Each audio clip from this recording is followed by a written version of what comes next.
Hello, welcome to Miss Flores' virtual classroom. Today is Tuesday, November 17th, and right now I'm going to be doing an interactive read aloud with you. You might remember that yesterday we read Miss Nelson is Missing, but today we are going to be reading Miss Nelson is Back. Whoa! And if you remember, this book is written by Harry Allard and illustrated by James Marshall.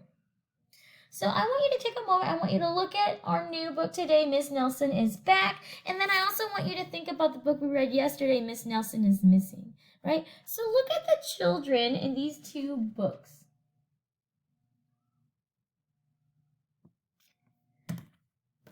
The children in Miss Nelson is Missing, take a good look at them. And then take a look at the children in Miss Nelson is Back. What do you notice? The kids are bigger. This story, Miss Nelson is Back, actually takes place several years after Miss Nelson is Missing, right? So these kids are older, and we are going to be thinking about what do we already know? What happened in Miss Nelson is Missing, right? What happened in this book that we read yesterday? What do you remember about Miss Nelson? You might remember Miss Nelson is so sweet, but then she goes missing, and her substitute is Miss Viola Swamp. So, these two books are written and illustrated by the same people. Harry Allard writes both these books, and James Marshall illustrates both of them. So, this story, Miss Nelson is Back, takes place a couple years later, right? The classroom still looks the same. We still have a map of Texas. We still have our Texas flag. The curtains are the same. The plants are the same, but the kids are different, right? We have older kids now. These kids have been warned about a certain substitute, Miss Viola Swamp, by an older kid, right? So if you remember her, this is Miss Viola Swamp. Maybe Miss Nelson is not the only one who is back for this story. Let's read and find out what happens. Miss Nelson is back. One Friday, Miss Nelson told her class that she was going to have her tonsils taken out. "I'll be away next week," she said, "and I expect you to behave." "Yes, Miss Nelson," said the kids in 207.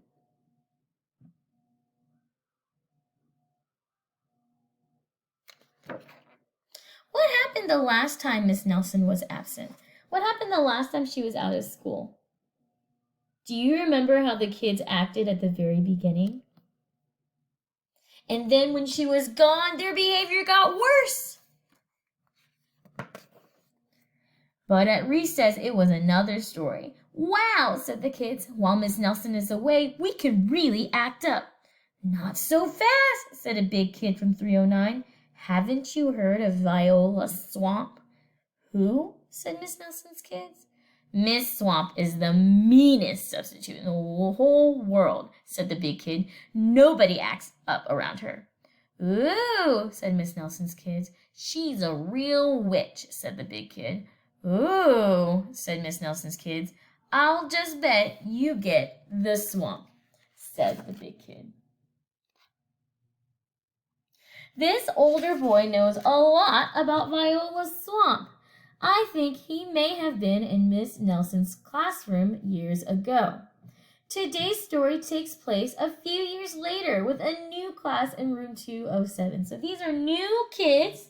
They're a little bigger. And this big kid that's next to them, he used to be in Miss Nelson's class.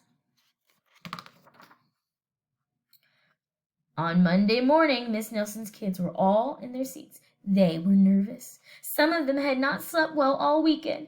"If we get the swamp, I'll just die," said one kid. They heard footsteps in the hall. Slowly, the knob turned and the door opened. I want you to take a moment. I want you to look at the silhouette. Look at the shadow on the door. Look at the dark shape in the door's window. Who do you think this could be? Do you think it's going to be Miss Viola's Swamp?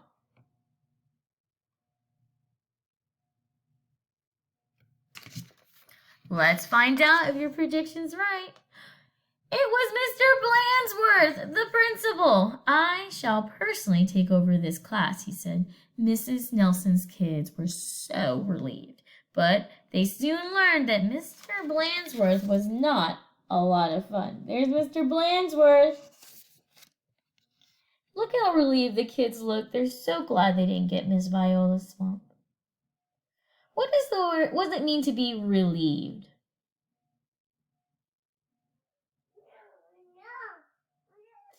To be relieved, it means to feel better. They felt better. They were so nervous they would get Miss Viola's swamp, but they just got Mr. Boring Old Blandsworth.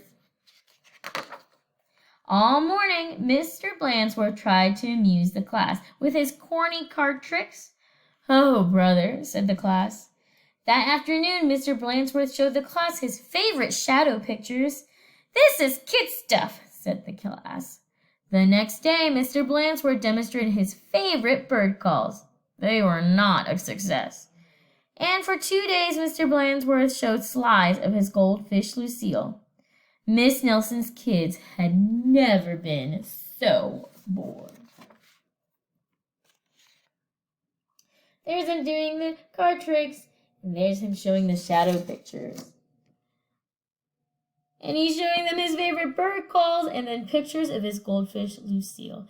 Mr. Blandsworth tries to amuse the kids or entertain them. How is it going for the kids? Do you think the kids are enjoying it? Look at their faces. I would say they are totally not enjoying Mr. Blandsworth. While dusting erasers in the schoolyard, 3 of the ringleaders of 207 discussed the situation. Something will have to be done, they said. We must get rid of Mr. Blandsworth. And they hatched a plot. After school, they painted and sewed and borrowed some old clothes. They practiced some very difficult stunt work in the backyard. There they are, dusting erasers. Dusting erasers means they're going to clean the erasers. This is when we use chalk and chalkboard. Nowadays, we use whiteboard, so our erasers look a little different. Hatched a plot. What does hatched a plot mean? So these 3 kiddos, they're the big old troublemakers of 207, and they've hatched a plot to get rid of Mr. Blandsworth. Hatching a plot means to make a plan. What plot are the kids hatching? Right? They got some old clothes. They're sewing and painting, and they practice some stunt work. So I wonder, what is their plan? The next day, they weren't in class. That's too bad, said Mr. Blandsworth. They'll miss all the excitement. Mr. Blandsworth was about to show the class his collection of ballpoint pens from all over the world when someone came to the door. Slowly the knob turned, and then the door opened. There's Mr. Blandsworth with his collection of ballpoint pens. And who do you think could be at the door?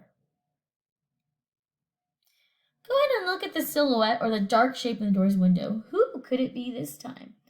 Do you think it's going to be Miss Viola Swamp?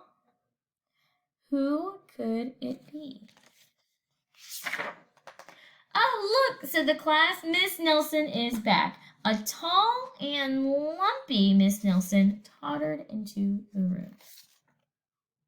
Is that really Miss Nelson? I don't think so. Mr. Blandsworth was surprised. You're back sooner than we expected, he said. The tall and lumpy Mrs. Nelson didn't speak. Said the kids, her throat must be still sore. Are you sure you're well enough, said Mr. Blandsworth. She's sure, said the kids. Well, in that case, said the principal, I'll be getting back to the office. Nice to have you back, Miss Nelson. And he left the room. Is that the real Mrs. Nelson? Hot dog, cried the class. We got rid of Mr. Blandsworth, and now we can do just as we please. And at the stroke of 10, the kids from 207 left the building, and no one stopped them. They just left school. They went straight to the movies where they saw the monster that ate Chicago twice. This is really living, they said. Afterwards, they went to Lulu's where they stuffed themselves silly, but soon they made a serious mistake. And there's the kids, they got rid of Mr. Blansworth, and they are hitting the town. They're going out and doing all the fun things instead of being at school. Let's find out what their mistake is. Heading back to school, they passed Miss Nelson's house. Miss Nelson couldn't believe her eyes. "Those are my kids," she said in a scratchy voice. "What are they doing out of school, and who is that with them?" Miss Nelson telephoned Mr. Blansworth to see what was going on. "You're not Miss Nelson," said Mr. Blansworth. "Miss Nelson is back," and he hung up. "You can't fool me," he said. Said Miss Nelson. "Something will have to be done." And she went to her closet. There's Miss Nelson at home, and she sees her class and the other Miss Nelson walking by. What do you think she's going to get from her closet? What is she going to get? Back in 207, Miss Nelson's kids were spending an agreeable afternoon. They were very pleased with themselves. "We should do this more often," they said. They did not notice the figure out in the hall. Slowly the knob turned and the door opened. Look at the silhouette again. Who do you think this could be? "My name is Miss Viola Swamp," the lady said in a scratchy voice. "Yipes!" cried the kids. "The swamp!" "That's right," said Miss Swamp, "and I'm here to whip this class into shape. Get back to those desks on the double." The kids did as it was told. The big kid from 09 was certainly right. Miss Swamp was a real witch.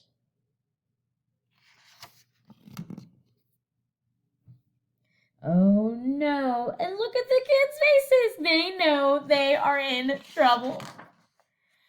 She knew how to get results. The class did a whole week's worth of work in no time. We never should have gotten rid of Mr. Blansworth," they said. "Pipe down," said the Swamp. And just then something under the desk attracted her attention. "It was a mask! Aha!" said Miss Swamp. "So that's your little game." And she tried on the mask just as Mr. Blansworth stepped in the room. "Miss Nelson," said Blansworth, "I'm of the opinion that someone has been impersonating you." "Uh-oh," whispered the kids. "You don't say," said Miss Swamp. "Probably some kids acting up. I'm sure it won't happen again." And Mr. Blansworth laughed. Those are the kids doing a week's worth of work in just no time at all. And there, she found the mask of someone impersonating her. What do you think impersonating might mean? Impersonate means to pretend to be someone else. Mr. Blansworth is very easily tricked. "And it won't, will it?" said Miss Swamp to the class, "because the swamp will be watching." There's Miss Swamp leaving the room. She says she'll be watching.